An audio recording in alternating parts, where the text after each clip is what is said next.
아모스는 남유다 드고아의 목자 출신이면서 돌무화과 나무를 개량하던 자였는데 하나님께서 북이스라엘의 수도 베델에 가서 말씀을 선포하라고 하심으로 BC 760년경 북이스라엘에 가서 말씀을 선포한 자입니다. 그런데 아모스가 예언한 지 50년 되던 때에 이 북이스라엘은 아시리아의 멸망을 당하고 맙니다. 사실 그런데 아모스가 예언하던 시기인 BC 793년에서 753년경에 북이스라엘은 어땠냐면 사상 최대의 호황을 누리고 있었고 신앙의 열기가 그 어떤 시대보다 뜨겁던 시대였는데 아모스는 그때에 심판받는다, 멸망한다 이렇게 선포하고 그 말씀대로 이루어졌다는 것을 역사가 증명을 하고 있습니다. 아모스서 4장에 보면 이렇게 말씀되어 있습니다. 너희는 베델에 가서 범죄하며 길갈에 가서 죄를 더하며 아침마다 너희 생을 3일마다 너희 11조를 드리며 누룩 넣은 것을 불살라 수은제로 드리며 낙헌제를 소리내어 선포하려무나. 이스라엘 자손들아 이것이 너희가 기뻐하는 바니라 주 여호와의 말씀이니라. 아멘.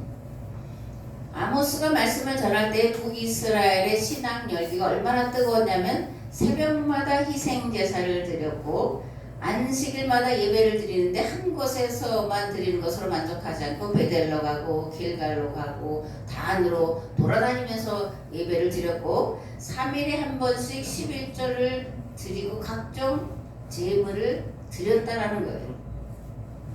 그런데 이제 북이스라엘 사람들의 신앙 열기가 뜨거웠던 이유 중에 하나는 당시 정치적이고 경제적으로 안정된 생활을 하고 있었기 때문이에요. 사실 이때 왕은 여로보암 2세인데 그가 정치를 잘해서가 아니라 당시 주변 정세가 안정되었기 때문에 정치적이고 경제적으로 부와 안정을 누리고 있었다라는 거예요. 즉 당시 애국과 메소포타미아 지역의 정세가 불안정해서 이 애국과 메소포타미아가 이 이스라엘에 대해서 간섭할 여지가 없었다는 겁니다.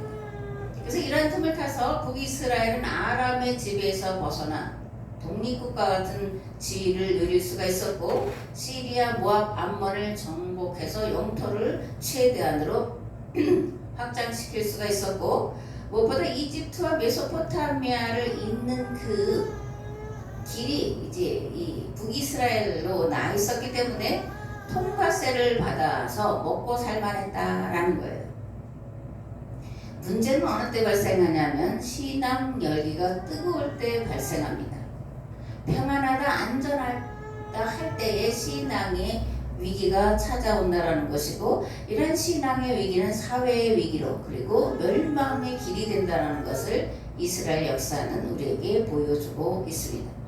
막대한 부를 거머쥔 소수의 권력자들은 거만해져서 가난한 사람들을 학대하고 약한 사람들을 경멸했습니다. 넘치는 부를 주체하지 못하고 온갖 사치를 일삼았고 더구나 그러한 부를 하나님이 주신 복이라고 생각해서 새벽마다 이것저것으로 안식일마다 이것저것으로 돌아다니면서 제물을 드리기에 바빴다라는 거예요. 아모스 3장 15절에는 이런 말씀이 기록되어 있습니다. 겨울궁과 여름궁을 치리니 상하궁들이 파괴되며 큰 궁들이 무너지리라. 그러니까 북이스라엘의 멸망을 선포하는 건데 겨울 궁전이 따로 있고 여름 궁전이 따로 있고 상하로 만든 그 호화찬란한 궁전들이 있었다. 그런데 무너뜨리겠다 이렇게 이제 말씀을 선포하고 있습니다. 또 문제는 뭐냐면 부와 안정과 다른 하나는 혼합 종교화가 됐다라는 거예요. 그러니까 교역이 활성화되니까 이교도들과 이런 관계를 많이 맺고 그러면서 자연히 그 이교도들의 신앙을 받아들임으로 여호와 신앙과 이방신 신앙과 혼합하는 혼합 종교화가 가속화되었다라는 거예요. 그런데 이러한 삶을 사는 사람들은 모든 백성들이 아니라 뭐예요? 일부 소수의 권력자들과 부한자들에게 국한되었다는 겁니다. 그렇다면 일반 백성들의 삶은 어떠했냐 하면 가난으로 인해 자신의 몸을 신발 한 켤레 값으로 팔거나 빚으로 인해 가족들이 뿔뿔이 흩어져야 했다라는 거예요. 하나님은 이러한 때 아모스를 북이스라엘에 가서 말씀을 선포하러 가셨는데 왜 그랬을까? 북이스라엘 사람도 아니고 남유다 사람인데 왜 남유다 사람을 불러서 북이스라엘에 가서 말씀을 선포하라고 했을까? 그가 북이스라엘 사회에 공의와 정의가 사라진 것에 대해 그 누구보다 분노하고 있었기 때문이에요. 또 하나는 북이스라엘이 사실은 출애굽 신앙의 전통 후에 국권이 세워져 있었기 때문에 하나님께서 아모스를 북이스라엘로 보내셔서 말씀을 선포하게 하셨다라는 겁니다. 성경이 말하는 지난주에도 말씀드렸지만 다양한 각도로 성경이 무엇을 죄로 말하고 있는가를 말씀드릴 수 있는데 오늘 말씀드리는 건 첫 번째로 하나님의 법을 따라 살지 않는 것을 성경은 죄라고 말한다라는 거예요. 윤리도덕 차원을 말하는 것이 아니라는 겁니다. 그렇다면 하나님의 법을 따라 산다라는 것은 무슨 의미냐? 십계명과 그리고 율법에 담긴 의미와 정신과 가치를 삶에서 구현하는 것, 그것이 하나님의 말씀에 순종하는 삶이다 라고 성경은 정의하고 있다라는 겁니다. 둘째로 성경이 말하는 죄는 뭐냐? 우상숭배예요. 우상숭배는 우리가 아는 대로 일반적인 의미로는 이방신을 섬기는 겁니다. 이방신이 추구하는 것이 뭐냐? 권력과 부예요. 지배하고 억압하고 착취하는 것, 이것이 이방신이 추구하는 겁니다. 근데 성경은 하나님의 이름으로 자기 배만 부르고자 하는 자, 돈과 권력을 가지고 다른 사람을 억압하고 착취하고 지배하는 자, 이들을 뭐라 그래요? 바알의 길로 갔다 우상 숭배를 했다라고 말하고 있음을 우리가 알아야 합니다. 아멘. 그렇다면 계약법 정신 또는 복음에 담긴 정신은 무엇일까? 그리스도 안에서 형제된 이들과 더불어 살아가는 거예요. 예수 그리스도께서 우리를 사랑하신 것처럼 서로 사랑하며 살아가는 삶을 말합니다. 거룩한 삶, 거룩, 하나님의 법과 질서를 따라 살아가는 삶을 말하는 거예요. 그런데 이런 거룩한 삶을 살아가려면 무엇을 어떻게 해야 하냐? 탐심을 버려야 한다. 십계명의 마지막이 탐심을 버려라, 이렇게 말씀을 하고 있는 겁니다. 내 이웃의 아내를 탐내지 말지니라. 내 이웃의 집이나 그의 밭이나 그의 남종이나 그의 여종이나 그의 소나 그의 낙이나 내 이웃의 모든 것을 탐내지 말지니라. 이게 신명기에 있는 말씀이고, 골로새서에서 사도 바울은 이렇게 말합니다. 그러므로 땅에 있는 지체를 죽이라. 곧 음란과 부정과 사욕과 악한 정욕과 탐심이니 탐심은 우상 숭배니라. 이것들로 말미암아 하나님의 진노가 임하느니라. 아멘. 음란과 부정과 사욕과 악한 정욕은 어디서부터 나오는 거냐? 탐심에서 나온다. 그런데 우상 또는 이방신을 섬기는 것은 이러한 음란과 부정과 사욕과 악한 정욕에 이끌리도록 하는 것이 이방신이고 우상이다, 그렇게 말하고 있는 겁니다. 우상, 너만 잘 살면 된다고 말하는 모든 신들을 말하는 거예요. 그러나 성경은 함께 서로 더불어 살아가라고 말씀을 하고 있습니다. 이런 더불어 함께 서로 사랑하며 살 수 있는 유일한 길이 뭐라는 거예요? 탐심을 버리는 거다. 그런데 이것은 사람의 노력이나 수련만으로 가능한 것이 아니라 오직 성령의 도우심으로만 가능한 일이다라는 거예요. 그러므로 성도는 성령 충만을 위해 늘 기도에 전념을 해야 할 줄을 믿습니다. 아멘. 아모스를 보통 공의의 사도다 또는 정의의 사도다 이렇게 말하는데, 그럼 공의와 정의는 무엇일까라는 거예요. 첫째로 희년 정신의 발현이다. 이건 제가 이렇게 해석을 하는 거예요. 공의와 정의는 뭐냐? 희년 정신을 드러내는 거다. 희년 정신을 구체화하는 양날의 검이다라는 겁니다. 하나님의 공의는 인간이 행한 것에 대해 엄격한 법의 잣대를 적용하는 것입니다. 즉 심은 대로 그리고 행한 대로 거두게 하는 법이에요. 그러므로 심지 않은 것을 거두려 하고 뿌리지 않은 것을 거두려 하는 것은 하나님의 법을 어기는 죄입니다. 또한 내 능력으로 무엇을 얻은 것처럼 생각해서 부를 독식하려는 것도 하나님의 공의를 어기는 죄입니다. 하나님의 법은 뭐라 그랬어요? 심은 대로 거두는 법이에요. 더 나아가서 하나님의 법은 나누어 평균케 하는 법이라는 겁니다. 아모스는 북이스라엘의 공의가 사라지고 정의가 사라졌음을 탄식하면서 만일 하나님의 공의와 정의를 실현하지 않으면 심판과 저주와 멸망이 임할 것이라고 선포했고 뭐라는 거예요? 그대로 이루어졌다라는 겁니다. 아멘. 광야, 출애굽기에 보면 이제 광야 생활이 나오죠. 출애굽기와 민수기는 광야 생활 40년의 역사를 기록하고 있는데 그 특징은 뭐냐? 평등 공동체였다라는 거예요. 특별히 뭐의 평등이었냐? 먹는 것의 평등이었다. 초대교회는 그럼 어땠냐? 성도들의 애찬 또한 평등한 밥상이었다라는 겁니다. 출애굽기 16장에 보면 만나에 대해서 이렇게 말씀합니다. 이스라엘 백성은 시키는 대로 하였다. 많이 거두어 드리는 사람도 있었고 덜 거두어 드리는 사람도 있었으나 오멜로 되어보면 많이 거둔 사람도 남지 않고 적게 거둔 사람도 모자라지 않았다. 결국 저마다 먹을 만큼씩 거두어 드렸던 것이다. 만나의 법, 지금 그날에 필요한 양만큼 식구수대로 거두어 드리는 거예요. 그것보다 더 많이 거두어 드렸을 때는 썩어버리는 겁니다. 그런데 더 많이 거두어 드릴 때도 있어요. 왜? 옆집 사람이 아파서 문제가 있어서 만나를 거두러 가지 못했을 때 내가 우리 것보다 더 많이 거두어 드려서 그 사람의 몫을 챙기기 위할 때는 특별히 더 많이 거두어 드렸다라는 겁니다. 사도행전 2장에 보면 초대교회 성도들의 삶의 모습을 이렇게 기록하고 있습니다. 그리고 한 마음이 되어 날마다 열심히 성전에 모였으며 집집마다 돌아가며 같이 빵을 나누고 순수한 마음으로 기쁘게 음식을 함께 먹으며 하나님을 찬양하였다. 동일한 음식을 나누는 것, 평등한 밥상, 이것이 희년 정신에 들어가 있는 거예요. 요즘에 돈 많은 사람들은 뭐 수십만 원, 수백만 원짜리도 먹잖아요. 가난한 사람들은 어떻게 하면 좀 더 싼 것을 먹을까 찾아가는 이 먹는 것의 불평등, 정의가 사라졌기 때문이다라는 겁니다. 두 번째로 공의에 들어가 있는 정신은 사랑과 용서예요. 만약 하나님께서 사랑 없는 공의, 긍휼과 자비 없는 공의만 행하신다면 아무도 하나님 앞에 나아갈 수 없고 용서받을 수 없고 구원에 이를 수 없습니다. 그러나 하나님은 긍휼과 자비가 한없으신 여호와이십니다. 그러므로 죄인인 인간은 하나님의 긍휼과 자비하심 앞에 다만 엎드려 감사해야 한다라는 겁니다.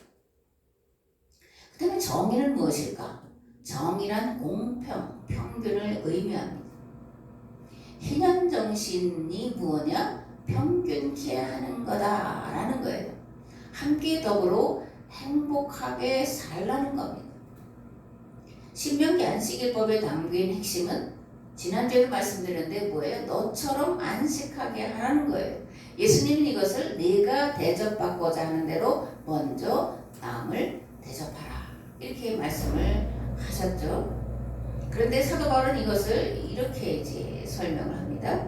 이제 너희의 넉넉한 것으로 그들의 부족한 것을 보충함은 후에 그들의 넉넉한 것으로 너희의 부족한 것을 보충하여 균등하게 하려 함이라.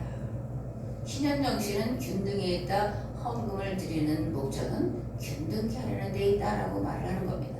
세 번째로 정의를 물같이 공의가 강같이 흐르게 하라는 것은 문화의 흐름을 말하는 거예요. 아모스는 공의를 강같이 흐르게 하면 하나님께서 앗수르가 절대로 호랑이 노릇하지 못하게 내가 막아주겠다 이렇게 말씀을 하고 있습니다. 공의를 강같이 흐르게만 하면 절대로 전쟁 문화, 즉 폭력과 약탈 문화가 들어오지 못하도록 내가 막아주겠다 이렇게 말씀을 하고 있다는 거예요. 이집트나 메소포타미아가 전쟁을 일으키면 반드시 내가 하나님께서 지켜주시겠다고 약속하시는 말씀이에요. 그러므로 애굽이나 메소포타미아를 의지하지 말고 여호와만을 의지하라 이렇게 말씀하셨는데 이것은 예언자들의 선포의 핵심이고 예언자들은 이 말씀을 그대로 믿고 살아간 자들이었다는 것을 우리가 성경을 통해서 알 수가 있습니다. 아멘. 정리하면 공의는 계약법대로 실천했느냐 아니냐의 문제를 다루고 있고, 정의는 경제정의를 실천했느냐 아니냐의 문제를 다루고 있다는 건데, 다른 말 같지만 같은 말이라는 거예요. 즉 공의와 정의는 동전의 양면과 같은 거다.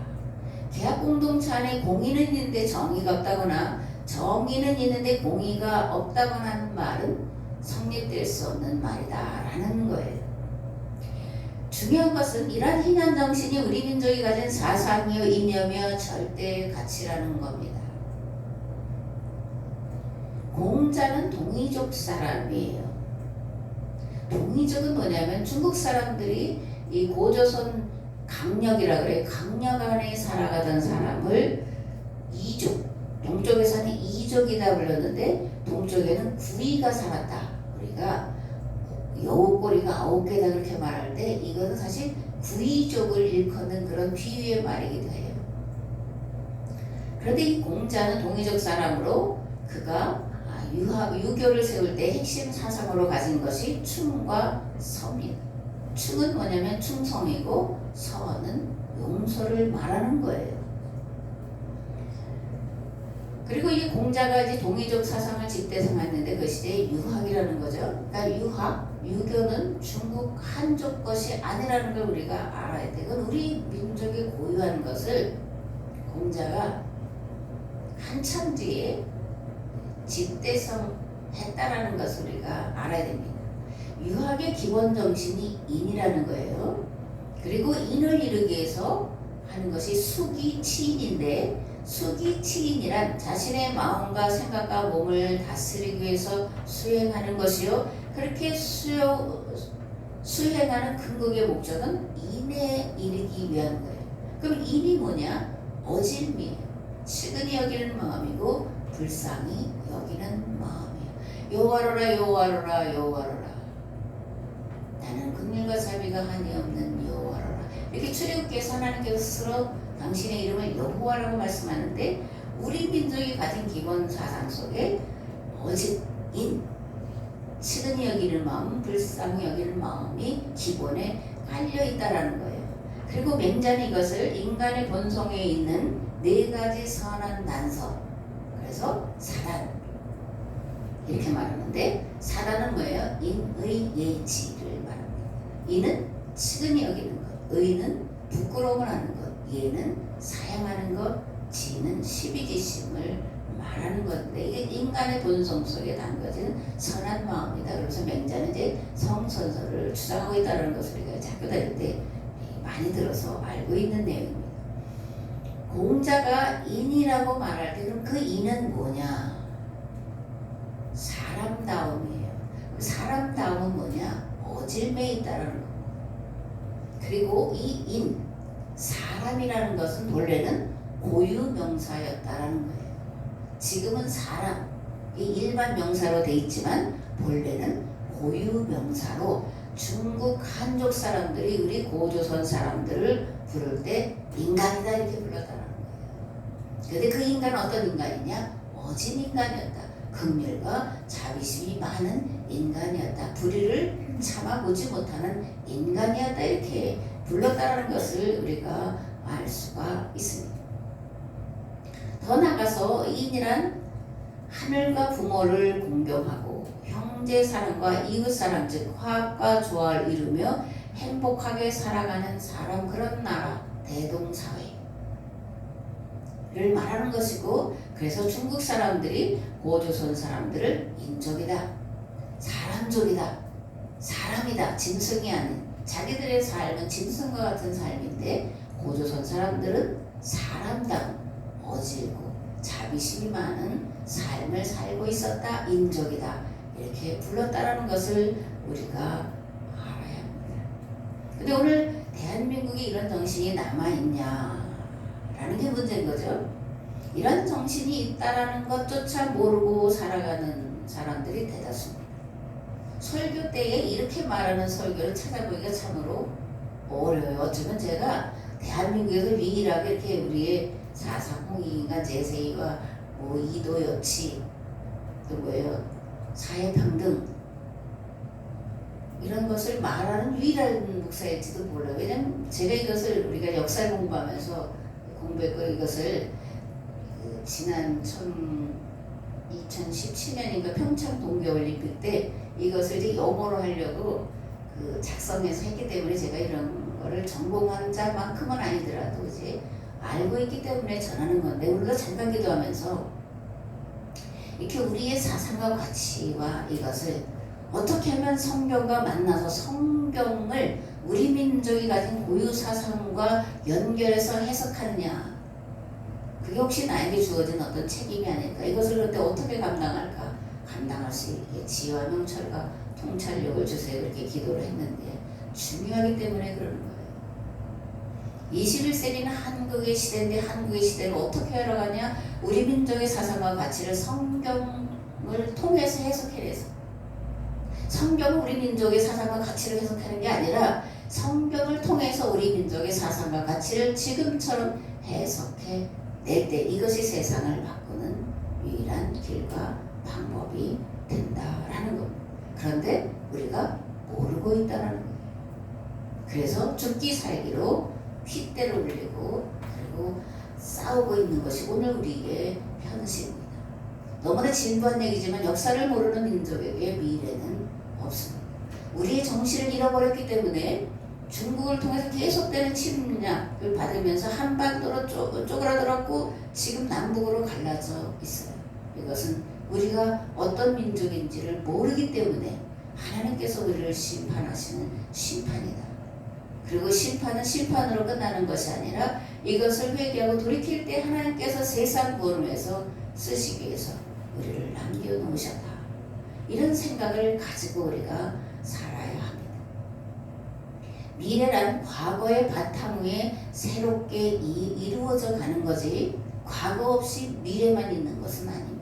그러므로 미래를 위해서는 과거의 인류가 어떻게 살아왔는지, 특별히 우리는 성경에서 이스라엘이 어떻게 살아왔는지, 교회가 어떻게 살아왔는지를 면밀하게, 냉철하게 더듬어 봐야 되고, 그것을 통해서 미래를 조망을 해야 되고 그 길에 앞장서 가야 되는 거예요. 교회와 목회자의 사명 뭐냐?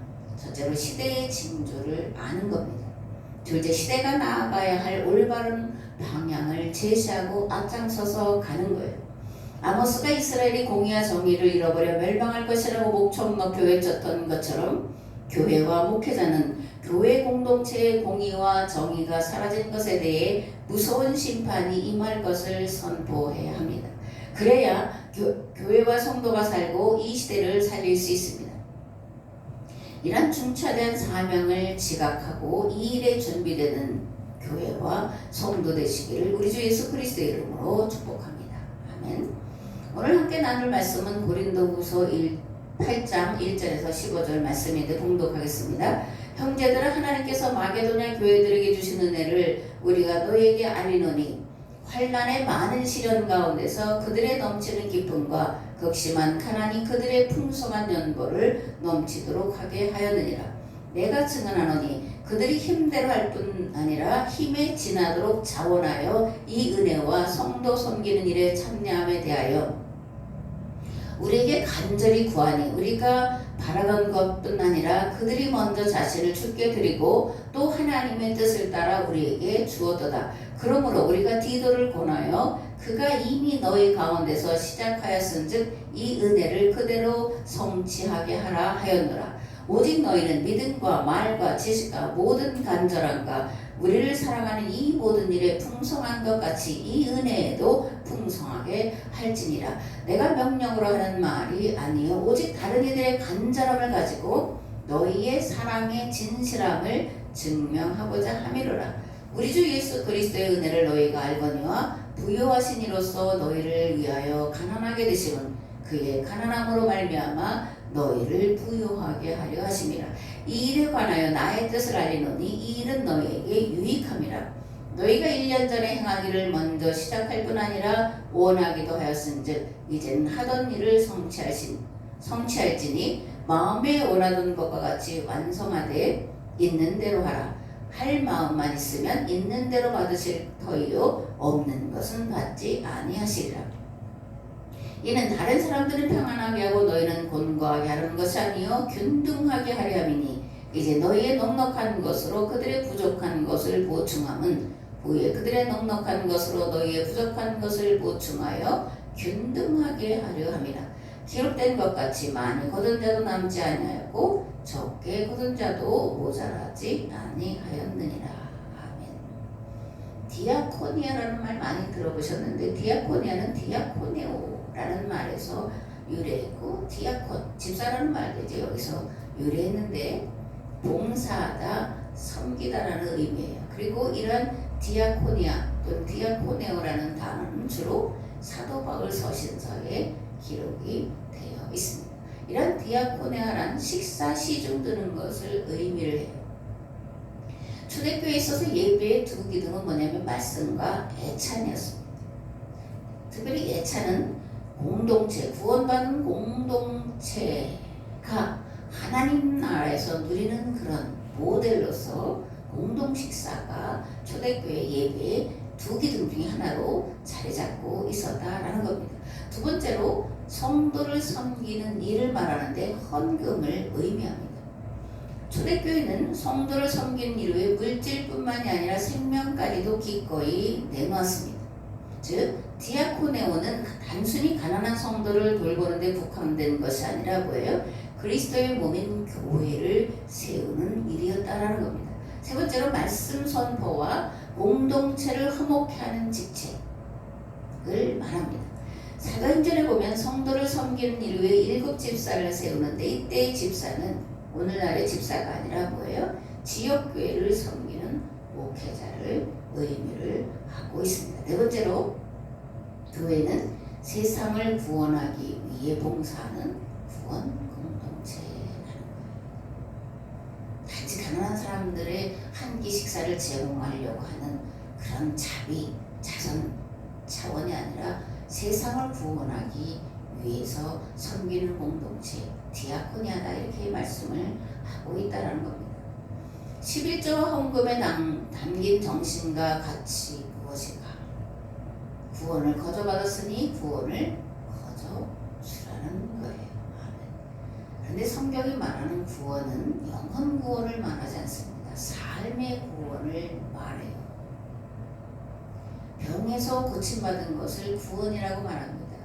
가난에서 해방된 것을 구원이라고 말해요.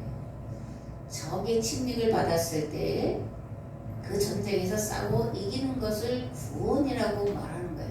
그러니까 구원의 의미는 다양한데 많은 비중은 이 땅의 인간을 기록하는 삶의 문제들을 해결하는 것, 그것을 구원이다라고 말하고 있음을 우리가 알아야 됩니다. 출애굽 사건은 영혼 구원을 위한 것이 아니었어요. 그죠? 출애굽은 영혼 구원의 문제를 말하는 게 아닙니다. 그들의 삶의 구원을 말하는 거예요. 애굽에서 종살이하던 그들을 풀어 자유케 하는 것, 그것을 구원이다 이렇게 출애굽기는 말하고 있다는 것도 우리가 알아야 됩니다. 그런데 이러한 출애굽은 전적인 하나님의 은혜의 사건이었다는 거예요. 하위르들이 무엇을 해서 애굽의 노예에서 해방되는 것이 아니라 뭐예요? 하나님의 전적인 개입하심, 하나님의 은혜였다라는 겁니다. 모세는 이러한 시내산 기하법 정신을 신명기에서는 절기로 만들어서 지키게 했는데 절기는 일주일 동안 합니다. 일주일 동안 헌금 또는 헌물을 하나님께 드리는데 그것은 제사장이 쓰는 게 아니라 뭐예요? 레위인과 고아와 과부와 나그네들을 불러서 일주일 동안 먹고 배부르게 하는 데 사용했다라는 겁니다. 즉 11조와 만물과 감사제도는 소외된 자들의 삶을 돌아볼 뿐만 아니라 그들의 삶을 회복시키는 데 사용하기 위해서 드리는 거였고 사도 바울은 이것을 뭐예요? 균등하게 하려 합니다. 이것이 신앙 정신의 기본이다 이렇게 말씀을 하고 있다라는 겁니다. 그럼 헌금 어떤 마음 자세로 드려야 하냐? 첫째로 사도 바울은 마게도냐 교회를 예를 들어서 이제 설명을 합니다. 환난의 많은 시련 가운데서 넘치는 기쁨으로 드릴 때 하나님께서 기뻐 받으시는 예물이다. 그런 거예요. 둘째, 극심한 가난 가운데서도 풍성한 헌금을 헌금을 드릴 때, 세 번째로 힘에 지나도록 자원하여 드릴 때, 넷째 성도를 섬기는 일에 참여하기 위한 간절한 마음으로 드릴 때 하나님이 기뻐 받으신다고 말씀을 하고 있습니다. 그리고 이러한 물질을 드림이 자신을 하나님께 드리는 것이라고 말씀을 합니다. 그러나 하나님은 물질을 원하시는 분이 아니에요. 헌금을 드리는 목적은 하나님의 무엇을 위해서 드리는 게 아니라는 겁니다. 교회 공동체에 속한 자들의 삶을 돌아보라고 드리는 거예요. 그러니까 교회 헌금이 많이 나올 때 목회자들이 주로 하는 게 뭐냐? 건물을 짓는 겁니다. 그죠? 성전이라고 말하면서 거대한 건물을 지어놓는 거예요. 근데 예레미야서에 보면 예레미야는 예루살렘 성전을 향해서 이렇게 말합니다. 성전이다, 성전이다, 성전이다 하는데 거짓말이야, 거짓말이야, 거짓말이야. 하나님은 사람이 지어놓은 건물에 계시는 분이 아니다라고 예레미야는 무섭게 책망을 하고 있습니다. 하나님은 내가 기쁨과 감사함으로 드리고자 할 때 그것이 많고 적음의 여부를 따지는 게 아니라 그 마음 자체를 받으신다라는 것을 또한 우리가 알아야 됩니다. 가인과 아벨의 제사가 나와요. 왜 아벨은 받으시고 가인은 안 받으셨나요?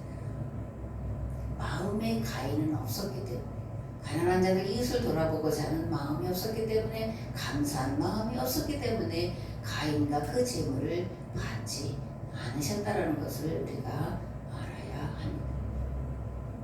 고린도 교회는 성도를 섬기는 일에 항상 앞장섰습니다. 그리고 이러한 모습은 마게도니아 지역, 세워진 빌립보 교회와 베레아 그리고 데살로니가 교회들에게 본이 되었습니다. 그래서 사도 바울은 고린도 교회를 향해서 성도를 섬기는 일에 대하여 내가 너에게 쓸 필요가 없다. 더 이상 너희들에게 왜 헌금을 해야 되는지 가르칠 필요가 없다. 왜냐하면 너희들이 내가 가르치는 것보다 훨씬 더 잘 드리고 있기 때문이다. 이렇게 말씀을 하고 있습니다. 그런데 데살로니가 교회도 이렇게 헌금 드리는 일에 앞장선 교회였는데, 그래서 이렇게 편지를 씁니다. 형제 사람에 관하여는 너에게 쓸 것이 없으면 너희들 자신이 하나님의 가르치심을 받아 서로 사랑함이라. 너희가 온 마게도니아 모든 형제에 대하여 과연 이것을 행하도다. 형제들아, 권하노니 더욱 그렇게 행하고 또 너에게 명한 것 같이 조용히 자기 일을 하고 너희 손으로 일하기를 힘쓰라. 그러니까 헌금을 드리는 것은 일방적으로 어떤 사람은 드리고 어떤 사람은 받아야 된다는 의미가 절대 아니라는 거예요. 서로 열심히 자기 일을 해서 드리라는 거예요. 그것을 서로 돌보는 일에 쓰라는 얘기입니다. 앞에도 말씀드렸지만 헌금이 많이 들어온다고 그것을 건물 짓는 데 써서는 안 된다는 겁니다. 가난한 사람들이라고 하는 그들의 한 끼 밥상을 차려주기 위해서 밥벌을 해서는 안 된다는 거예요. 정상적이면 말씀이 선포되고 밥을 주든 말든 해야 된다는 거예요. 그러한 교회가 서울에 있죠. 그죠? 어디 교회죠? 산마루교회, 산마루교회. 그리고 강남 성원교회를 갔더니 거기도 그렇게 말씀을 전하고 짜장면으로 한 끼를 대접하는데, 이것이 성경이 말하는 바른 모델이에요. 빌립보 교회는 그러면 어땠냐? 빌립보 교회를 세운 사람이 루디아죠. 루디아는 사도 바울이 오직 선교에만 힘쓰도록 처음부터 물질로 도왔습니다. 그리고 로마 감옥에 갇혔을 때에는 물질뿐만이 아니라 사람까지 보내서 사도 바울을 섬기도록 했음을 알 수가 있습니다. 그러면 왜 사도 바울이 세운 교회들마다 이렇게 헌금을 드리고 돕는 일에, 선교하는 일에 앞장을 섰냐? 그것은 사도 바울이 그렇게 가르쳤기 때문에 그러는 거예요. 그럼 사도 바울은 왜 이렇게 가르쳤냐? 그것이 구약의 율법과 십계명에 담긴 기본 정신이기 때문에 그렇다라는 거예요. 성도의 책임과 의무는 성도를 서로 돌아보는 거예요. 그러니까 우리가 교인이 많지 않아서 그렇지, 만약에 교인이 여럿이 있는데 어떤 집은 엄청나게 부자고 어떤 성도 집은 엄청나게 가난하다. 그럼 어떻게 해야 되는 거예요? 가난한 사람들 열심히 일해서 자기가 드릴 수 있을 만큼 드리는 거고, 부자는 하나님께서 풍성하게 주신 목적이 저 가난한 성도의 삶을 회복시키게 하라고 주신 것이다라고 생각하고 하나님께 물질을 드려야 한다라는 겁니다. 사실 11조 헌금은 해도 되고 안 해도 되고 하는 그런 거 아니에요. 마땅히 해야 될 책임이에요. 그 책임을 일단 내가 알고 있어야 되고 그 책임을 감당하기 위해서는 성령께서 역사하셔야 되는 일이기 때문에 성령의 도우심을 또한 우리가 구해야 하는 겁니다. 교회의 역사는 신해산 기합법 즉 율법과 십계명에 담긴 정신과 의미와 가치를 지켰느냐 아니냐의 실험장이었다라고 말해도 과언이 아닐 것입니다. 이스라엘이 로마 제국에 완전히 멸망당하고 디아스포라로 떠돌이 생활을 2000년 동안 했는데 왜 그렇게 했냐? 그들이 하나님과 맺은 신해산 기합법 즉 율법과 십계명에 담긴 정신과 의미와 가치와 목적을 따라 살지 않았기 때문이에요. 그들이 하나님을 안 섬겼다는 얘기가 아닙니다. 자기의 생각에 자기의 뜻대로 하나님을 섬겼기 때문이라는 겁니다. 정의와 공의가 사라지고 부한자들과 권력자들만을 위한 여호와 이스라엘만을 위해 존재하는 여호와 하나님을 지어냈기 때문인데 이것은 십계명에서 말하는 하나님의 이름을 망령되이 일컫는 가장 중대한 죄였기 때문에 2000년 동안 나라를 잃은 떠돌이 삶을 그들이 살아야 했다라는 겁니다. 이스라엘이 이것을 깨달아야 되는데 사실 세계에 있는 모든 기독교회가 이스라엘의 죄를 이렇게 보지 않는 게 심각한 문제예요. 아까 찬송가 234장 그죠? 나의 사랑하는 제 그걸 부르면서 2절을 제가 왜 뺐냐면 거기에 다윗에 대해서 유대 임금 다윗 왕의 역사를 굉장히 긍정적인 면으로 말하고 있기 때문에 일부러 뺀 건데 물론 긍정적인 측면도 있지만 다윗과 솔로몬을 잘못 해석해서 이스라엘의 역사가 멸망의 역사라고 가는 것이라는 것을 우리가 알면서 이제 불러야 된다 그런 생각을 갖습니다. 그렇다면 세계화 공동체로 세워진 교회는 어떤 길을 갔냐? 이스라엘과 다르게 바른 길로 갔냐? 아니냐? 바른 길로 갔다면 말을 하지 않겠죠. 이스라엘과 거의 똑같은 잘못된 길로 간 것이 교회의 역사라는 거예요. 그 역사를 보여주는 것이 뭘까? 바티칸 시티예요. 도시국가로 얼만큼 큰지 모르겠는데 작은 도시국가로 남아있어요. 서울보다 못한 만큼의 땅덩어리를 가진 게 바티칸 시티인데 거기 교황이 살고 있잖아요. 교황청도 있고 외교관계도 맺는데 그 뭐냐? 부끄러운 교회의 역사를 말하고 있다는 거예요. 그게 자랑스러운 교황 이런 뭐 그런 걸 말하는 게 아니라 하나님의 말씀 공의와 정의를 바르게 실천하지 않았을 때 어떻게 되냐? 전 유럽이 기독교 국가였고 전 유럽의 땅이 다 교회의 것이었는데 바티칸 시티 하나만 남았다. 너희들도 이렇게 살면 망한다. 실패한다. 그 교훈을 우리에게 알려주기 위해서 남겨놓으셨다는 것을 우리는 분명하게 인식을 해야 합니다. 아멘. 성경이 말씀하는 희년, 시련 또는 사랑을 실천하는 방법은 이건 제도로 해야 되는데 그 제도를 뭐라는 거예요? 11조와 헌물이다. 사도 요한은 요한일서에서 이렇게 말씀합니다. 누가 이 세상의 재물을 가지고 형제의 궁핍함을 보고도 도와줄 마음을 닫으면 하나님의 사랑이 어찌 그 속에 거하겠느냐. 자녀들아 우리가 말과 혀로만 사랑하지 말고 행함과 진실함으로 하자. 구원의 은혜를 우리가 거저 받았기 때문에 감사함으로 하나님께 거저 드리되 물질뿐만이 아니라 생명을 들여서 서로 섬기고 서로 사랑해야 한다는 겁니다. 그것이 성도의 의미고 책임이고 고난이고 그러한 것을 통해서 구원의 삶을 이루어간다는 것을 우리가 반드시 인식하고 하나님께 무엇을 드릴 때 감사함으로 드리고 그렇게 드림으로 내가 혹시 어려움을 당할 때에 하나님께서 다른 사람이 부여한 것을 끌어다가 나에게 채워주셔서 평균케 하신다고 하는 것을 기억하시면서 하나님 앞에 드리기를 힘쓰시는, 그리고 마음껏 드릴 수 있는 삶으로 나아가시기를 우리 주 예수 그리스도의 이름으로 축복합니다.